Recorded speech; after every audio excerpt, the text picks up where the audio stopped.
Hi friends, ఈ వీడియోలో మనం ఏ ఆండ్రాయిడ్ ఫోన్లోనైనా మౌస్ పాయింటర్ ఎలా రావాలో చూడబోతున్నాం.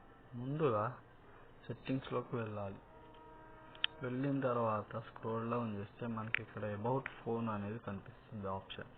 దాని మీద ట్యాప్ చేయాలి. ట్యాప్ చేసిన వెంటనే మనకి ఇక్కడ వర్షన్ అనేది ఉంటుంది, వర్షన్ అనే ఆప్షన్ ఉంటుంది. ఇక్కడ 7 times ట్యాప్ చేస్తే మనకు డెవలపర్ అనే ఆప్షన్ అనేది ఎనేబుల్ అవుతుంది. సో 7 times ట్యాప్ చేద్దాం. 1 2 3 4 5 6 7. సో ఇప్పుడు మనకి డెవలపర్ ఆప్షన్ అనేది ఎనేబుల్ అయింది. ఇక్కడ ఆ డెవలపర్ ఆప్షన్ ని చూడటానికి మనం అడిషనల్ సెట్టింగ్స్లోకి వెళ్ళిన తర్వాత ఇక్కడ డౌన్ లో మనకి డెవలపర్ ఆప్షన్ అనేది ఉంటుంది. దాని మీద ట్యాప్ చేయాలి.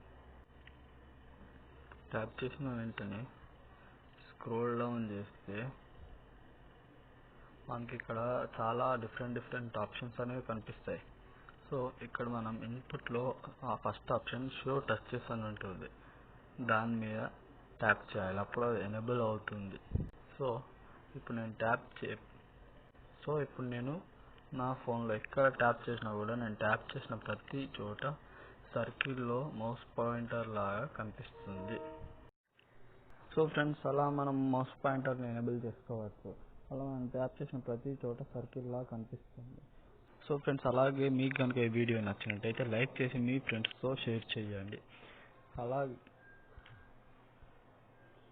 అలాగే మీరు కనుక నా యూట్యూబ్ ఛానల్లోకి వెళ్ళినట్టయితే సబ్స్క్రైబ్ అనే ఆప్షన్ని ట్యాప్ చేసిన తర్వాత పక్కనున్న బెల్ని ట్యాప్ చేసి ఆల్ అనే ఆప్షన్ని ట్యాప్ చేయండి. అలా ట్యాప్ చేయడం వలన నేను అప్లోడ్ చేసే ప్రతి వీడియో అనేది నోటిఫికేషన్ లా చెందుతుంది. సో ఫ్రెండ్స్, ఇలా మనం ఏ ఆండ్రాయిడ్ ఫోన్లోనైనా మౌస్ పాయింటర్ని ఎనేబుల్ చేసుకోవచ్చు. Thank you friends.